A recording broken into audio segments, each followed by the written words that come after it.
Hindi kailanman inakala ng girlfriend kong CEO na dahil lang sa bago niyang boyfriend, sinampal niya ako.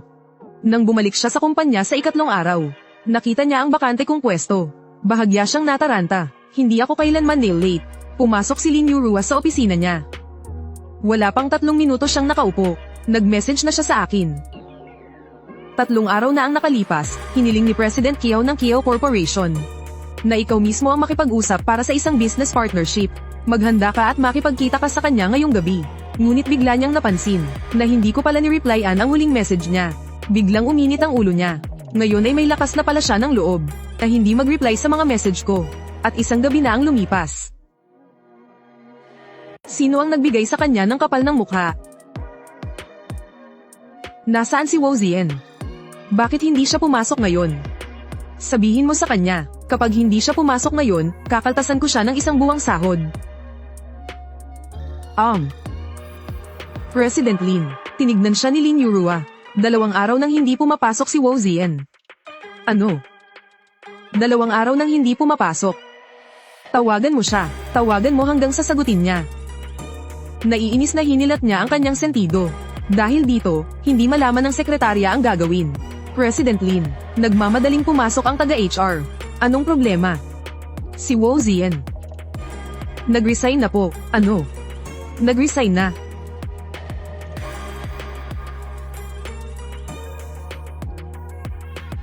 Ate Wang, pakitulungan mo akong asikasuhin ito.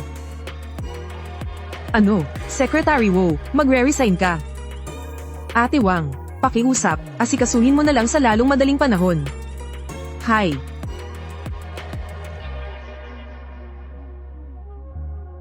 Secretary Woo, na-upload na ang iyong resignation application. Maaprubahan ito pagkatapos ng 7 working days. Salamat, Ate Wang. Mabait naman sa iyo ang presidente natin. At maganda rin ang mga benepisyo ng kumpanya. Ganun ba?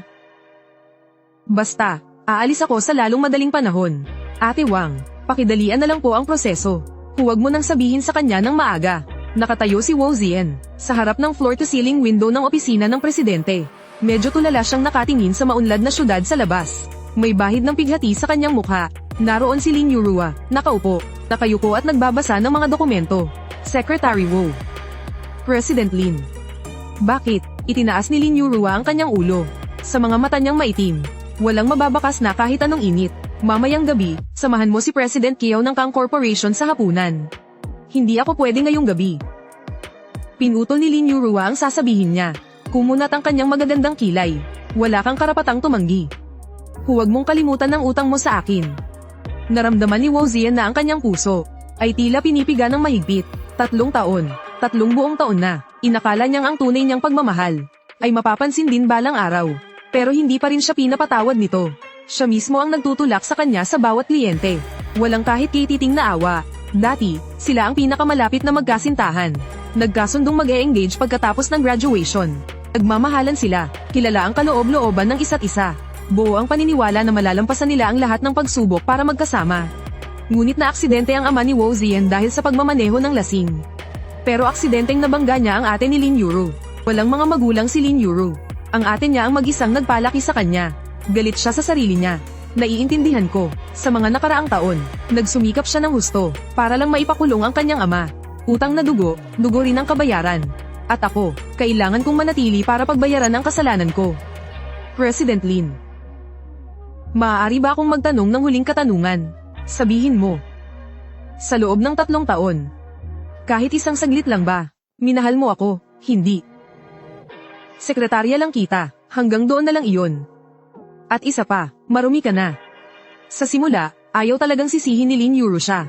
Pero noong panahong naging matagumpay na siya, at sabay na silang tumatakas, nagawa pa niyang mambabae. Simula ngayon, sumama ka na sa akin. Ako ang bubuhay sa iyo. Bibigyan kita ng 100,000 bawat buwan. Para sa pera, kaya niyang gawin ang lahat kahit gaano pa ito kasama. Sinabi ng mayamang babae na handa siyang buhayin siya. Bibigyan daw siya ng 100,000 kada buwan. Kung ganoon din lang naman pala, mas mabuti pa kung pananatilihin niya siya sa kanyang tabi para gamitin. Hahayaan siyang mamuhay sa pagkakasala habang buhay. Para pagbayaran ang kasalanan niya sa atin niya. Noong gabing iyon, si Lin Yuru, na parang mababaliw na, ay sunod-sunod na kinatok ang mga pinto ng hotel. Namumula ang kanyang mga mata sa galit. Habang ang lalaking magulo ang damit, ay kinaladkad niya palabas ng kwarto. Pagkatapos ay binigyan niya ito ng malakas na sampal. Kasunod nito, isinama niya si Woo Zian at umalis sila sa lugar na iyon. Biglang nagdilim ang paningin ni Woo Zian. Humawak siya sa hambo ng bintana para lang halos makatayo. Ang dumi, napakawalang puso ng mga sinabi niya. Para bang may apoy na sapilitang dumudukot sa puso, mula sa loob ng dibdib. At pagkatapos ay walang awang dinurog. Bakit? Gusto mong sabihing napilitan ka lang? Gusto mong sabihing may mabigat kang dahilan? Ano ngayon? Ang nagawa ay nagawa na. Tinraidor mo ako. Hindi na mababago ang katotohanan yan. Naiintindihan ko na. Huminga siya ng malalim. Pagkasabi niyon, tumalikod siya at umalis. Tuwid na tuwid ang kanyang likod. Pero bakas na bakas dito ang matinding kalungkutan at pangungulila. Pinagmasdan ni Lin Yuro ang kanyang likuran habang papalayo. Bahagyang kumunat ang noo niya. Hindi niya alam kung bakit. Pero ang lungkot sa gilid ng mata nito noong tumalikod ito, ay nagdulot sa kanya ng hindi maipaliwanag na inis. Tiningnan ni Woo Zian ang sarili sa salamin. Nakasuot ng mamahaling business suit. Mukha siyang kagalang-galang. Talagang napaka-presentableng tingnan. Pero hindi niya alam kung bakit. Palaging mayroong hindi maipaliwanag na kirot sa kanyang puso. Nag-vibrate ang cellphone ng ilang beses. Mensahe iyon mula kay Lin Yuro. Alas 7, sa Junting Hotel, Private Room 808. Huminga ng malalim si Woo Zian. Kinuha niya ang kanyang bag at lumabas. Habang nasa daan, nagpadala siya ng mensahe kay Lin Yuro. May kailangan ba akong dalhing dokumento? Hindi na. Dumating ka lang, sapat na. Ganito na naman. Pagpapalitan na naman ng pabor. Pagdating sa hotel, dinala siya ng waiter sa private room. Sa sandaling itinulak niya ang pinto. Natigilan si Woo Zian. Nag-iisa lang si President Kiao sa private room. Nariyan na pala si Mr. Woo. May biglaang emergency si President Lin. Inutusan niya akong asikasuhin ka muna. Kung ganoon, babalik na lang ako sa ibang araw. Huwag kang magmadaling umalis. Espesyal na bilin ni President Lin. Naalagaan daw kitang mabuti. President Kiao, sa tingin ko po, nagkakamali kayo. Sekretarya lang po ako ni President Lin.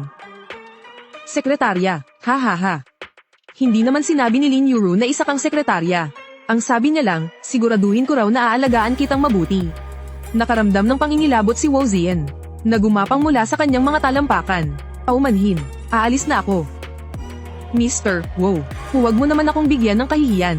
Pumayag na si Lin Yuro. Basta't paligayahin mo ako ngayong gabi. Mapapasakan niya na ang proyektong iyon. President Kiao, igalang ninyo po ang inyong sarili. Hindi ako paninda, huwag ka nang magpanggap na malinis. Ipinadala ka na rito ni Lin Yuro. At nagmamalinis ka pa, biglang nagdilim ang paningin ni Woo Zian. Kinuha niya ang cellphone niya para sana tawagan si Lin Yuro. Ngunit ang napakatabang si President Kiao ay sinamantala ang pagkakataon at idiniin siya sa pader. Huwag ka nang pumalag, hindi darating si Lin Yuro. Mula nang ipinadala ka niya sa akin, nangangahulugan iyon na pumayag na siya sa lahat ng ito. Buong lakas na pinigilan ni Woo Zian ang nararamdaman niyang pandidiri, ngunit pilit pa rin siyang nagtitiis. Naramdaman niyang gumagapang ang mga kamay ng babae sa kanyang katawan. Pakiramdam niya ay bumalik siya. Sa gabing iyon, 3 taon na ang nakalipas. Kapag hindi ka pumayag na pakasalan ko siya, magpapakamatay ako sa harap mo. Sa sandaling iyon, biglang bumukas ang pinto ng pribadong silid. Nakatayo si Lin Yuro sa may pintuan. Walang emosyong pinagmamasdan ang lahat ng nangyayari. Para bang nakakapit sa huling hibla ng pag-asa si Woo Zian. Yuro, ngunit nilagpasan lang siya ng tingin ni Lin Yuro. At nakangiting binati si Boss Kiao. Boss Kiao, ang kawalan niya ng pakialam ay parang isang patalim na tumusok ng malalim sa puso ni Woo Zian. Binitawan siya ni Boss Kiao. At nakangiting sinabi kay Lin Yuro. Boss Lin, ang tapang naman ng sekretaryo mo. Painumin mo lang ng alak, ayos na yan. Huwag po kayong mag-alala, Boss Kiao. Hindi siya magiging sagabal sa inyo. Naramdaman ni Woo Zian na parang gumuho ang buong mundo niya. Tiningnan niya si Lin Yuro, ang babaeng minahal niya sa loob ng 3 taon. Ngunit sa mga sandaling ito, para siyang isang estranghero. Lin Yuro, alam mo ba kung ano ang ginagawa mo? Alam ko, Woo Zian. Asikasuhin mong mabuti si Boss Kiao. Kapag nakuha ang proyekto, bibigyan kita ng parte. Hindi ba't pera ang pinakagusto mo? Asikasuhin mong mabuti si Boss Kiao. Hanggang sa makontento siya. Kung gayon, gumawa tayo ng kasunduan. Pagkatapos kong asikasuhin si Boss Kiao, quits na tayo. Ha ha ha. Quits. Hinding-hindi mangyayari. Ngunit tumango pa rin siya. Sige, kailangan mo lang pasayahin si Boss Kiao. At quits na tayo. Pagkasabi niyon, tumalikod si Woo Zian at kinuha ang red wine na nasa mesa. Tinungga niya ito ng isang lagok. At sa kanyang bahagyang namumulang pisngi, isang ngiti ang sumilay. Siya na mismo ang yamakap sa baywang ni Boss Kiao. Boss Kiao, inom tayo. Tumango si Boss Kiao nang may kasiyahan. At hinayaan niyang paupuin siya nito. Si Woo Zian ay bahagyang nakaupo sa silya. Sunod-sunod na nag-aalok ng inumin habang nakangiti. Para sa pera, nagawa niyang ibaba ang kanyang pagkatao ng ganito. Kasing suklam siya ng kanyang ama. Parehong walang kwenta. Tinitiis ni Woo Zian ang pambabastos ni Boss Kiao. Ngunit nananatili siyang tahimik, kahit na nakakahiya, at isang kahihiyan. Pero aalis na siya. Nakapagdesisyon na siya, dahil nakuha na niya ang pangako mula mismo dito.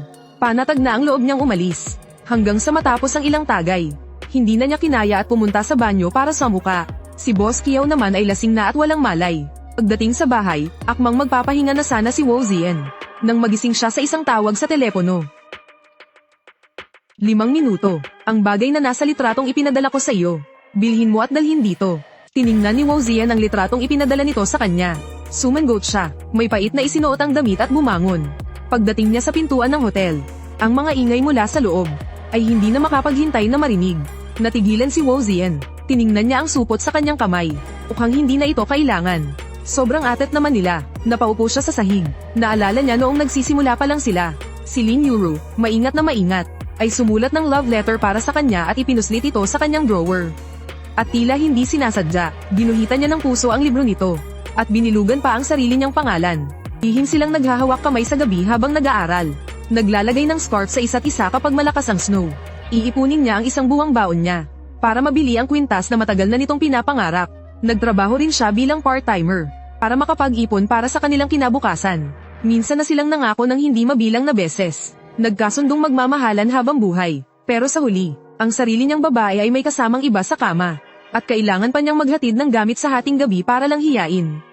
Click, bumukas ang pinto. Inayos ni Lin Yuru ang damit niya at lumabas. Tinitingnan si Woo Zian na nakaupo sa sulok.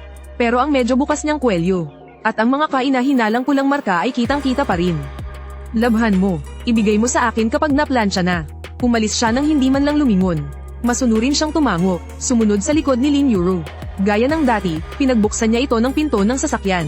Pagkatapos ay inihatid niya ito pauwi. Tutal, ilang araw na lang naman ang natitira. Malapit na siyang makaalis dito. Halos sapat na rin ang naipon niyang pera. Sapat na para mabuhay siyang mag-isa habang buhay. Itiisin na lang niya ito ng kaunti pang panahon. Sabi niya, quits na daw sila. Ipinakulong na niya ang ama nito. Lahat ng pera ng pamilya nila, ibinigay na lahat kay Lin Yuru. Ang mga bagay na hindi niya kayang ibigay, pati na ang sarili niya, ibinigay na niya lahat. Sa ngayon, wala na siyang anumang utang dito. Napakalaki ng kontratang iyon kay President Kiao. Sapat na para makakuha siya ng 10 milyong komisyon. Ang pagpiga sa huli niyang halaga, ay maituturing na ring paraan para makaalis siya ng may malinis na konsensya. Sa ilalim ng andap-andap na ilaw, ang malabong mukha ay seryoso at hindi mabasa. Woo Zian. Anong problema, President Lin? Talaga ngang, bahagya siyang natawa. Tanging ang gilid lang ng kanyang mukha ang nakikita. Nanlamig ang mga kamay at paa ni Woo Zian. President Lin, lasing ka na. Para sa pera, kaya mo bang gawin ang lahat? Ang saya-saya mong samahan siyang uminom. Hahayaan mo lang siyang hawakan ka kahit saan. Hindi ka ba nandidiri? Ganun ba? Ang makapaglingkod kay President Lin ay isang karangalan para sa akin. Hindi ba't napakahalaga sa inyo ng kontratang ito? Hay! Kung ano man ang ipagawa niya sa iyo, iyon na lang ang gawin mo. Kaya nga sinabi kong ang mura mo. Inaapi ka na ng ganito, pero nakukuha mo pa ring ngumiti ng ganyan. Halata namang punong-puno ka na ng sama ng loob, di ba? Kung anong sabihin niya, iyon na lang, di ba? Tutal, aalis ka rin naman pagkatapos ng ilang araw. Kung ganoon, samahan mo ako ngayong gabi. Hindi ba't sinabi ni President Lin na kapag natapos kong samahan si President Kiao, quits na tayo? Hindi nasiyahan si President Kiao. Hindi ka pa sapat. Kapag natapos mo na akong samahan, saka pa lang tayo magiging quits. 5 araw, 50 milyon. Sige, gaya ng dati, pumunta siya sa tinitirhan nito para ayusin ang mga gamit niya. Maghanda ng mainit na tubig para sa paliligo. Tiklupan ng maayos ang mga damit at magpainit ng gatas. Kung hindi nangyari ang mga bagay na ito, sana ay napakasalan na niya si Lin Yuru gaya ng kanyang ninanais. Kung gayon, ngayon, siguro napakasaya niya, habang ginagawa ang mga bagay na ito. Baka yayakapin siya ni Lin Yuru mula sa likod, at malambing siyang tatawaging asawa ko habang naglalambing. Masyadong malalim ang ugnayan nila. Imposible nang bumalik pa sa dati. Sinabi ni Lin Yuru na samahan niya ito. Naligo siya, nagsuot ng bathrobe, at humiga sa kama. Pero nakadilat lang ang mga mata niya at nakatitig sa maputlang kisame. Ang totoo, naisip na niyang tapusin na lang ang lahat. Pero sa huli, hindi niya rin natiis. May kausap sa telepono si Lin Yuro. Habang pinupunasan ang buhok niyang hindi pa gaanong tuyo. Sa kabilang linya, isang malalim at paos na boses ang narinig. Baby, miss na kita. Tahan na. Pupuntahan kita bukas. Alam ko. Sobrang abala lang sa trabaho ngayon. Hindi ako nakatawag agad sa'yo. Napapikit si Wo Zian. Naaalala niya ang boses na iyon. Dati, ganoon din ang tono nito. Kapag kinakausap siya. Huwag ka nang magtampo. Di ba tinatawagan na nga kita? Sige na, matulog ka na ng maaga. Huwag kang mag-alala. Ang tanging naramdaman ni Wo Zian ay parang may kumuyam ng mahigpit sa puso niya. Walang pakialam si Lin Yuro sa nararamdaman niya. Habang naririnig ang pantay na paghinga mula sa kabilang linya. Wala nang nagawa si Wo Zian kundi ang magpigil. Para hindi makagawa ng anumang ingay. Naalala niya ang gabing iyon, 3 taon na ang nakalipas. Pinapatulog niya ito, noong mga panahong iyon. Pag hindi ito makatulog, dahan-dahan niyang hahalikan ang noo nito. At magsasabi ng good night. Mahal ko, magaspang na tinakpan ni Lin Yuro ang kanyang bibig gamit ang kamay. Nagpatuloy siya sa pakikipag-usap sa telepono. Hindi ako makatulog. Noong unang panahon, may isang babae. Napakatanga niya. Nagmahal siya ng isang taong hindi niya dapat mahalin. Akala niya, kapag ibinigay niya ang tunay na pagmamahal, masusuklian din ito. Kinagat ni Wo Zian ang kanyang labi. Pinipigilan ng sarili na gumawa ng anumang ingay. Ngunit ang kirot sa kanyang puso ay halos umaapaw na. Napapanginig siya sa sakit. Tapos, anong nangyari? Pagkatapos, ginamit ng lalaki ang damdamin ng babae. Sinaktan siya ng husto hanggang sa wasakin ang kanyang pagkatao. Iniwan siya, at nagpakasal sa ibang babae. Kawawa naman ang babaeng iyon. Oo nga, pero naniniwala ako, na hinding-hindi mo yun gagawin sa akin. Hindi naman lahat ng tao ay katulad ng lalaking iyon. Nagagawin ang lahat para lang sa pera. Namula ang gilid ng kanyang mga mata dahil sa pinipigilang emosyon. Sa sandaling iyon, napakakaawa-awa ng kanyang itsura. Sige na, oras na para matulog. Good night, mahal ko. Ito ang dating espesyal na tawag sa kanya ni Lin Yuro. Nang matapos ang tawag, bumagsak sa nakakabinging katahimikan ang silid. Tiningnan ni Lin Yuro si Wo Zian. At malamig na ngumisi. Ano, hindi mo na kaya, gamit ang kanyang matutulis na kuko. Marahan niyang tinusok at hinaplos ang gilid ng kanyang mukha. Hindi niya itinigil ang ginagawa. Kahit na kinakagat na niya ang kanyang labi sa sakit. Hindi pa rin siya nagsalita para humingi ng awa. Yumuko si Lin Yuro. At bumulong sa kanyang tainga. Alam mo ba? Ang itsura mo ngayon, nakakadiri talaga. Naramdaman ni Wo Zian na parang pinipiga ng mahigpit ang kanyang puso. Noong unang beses nilang magkasama, ganito rin bumulong si Lin Yuro sa tainga niya. Pero noon, ang sinabi niya ay mahal kita. Maingat na maingat siya noon. Para bang hawak niya ang isang napakahalagang yaman. Takot na masaktan siya.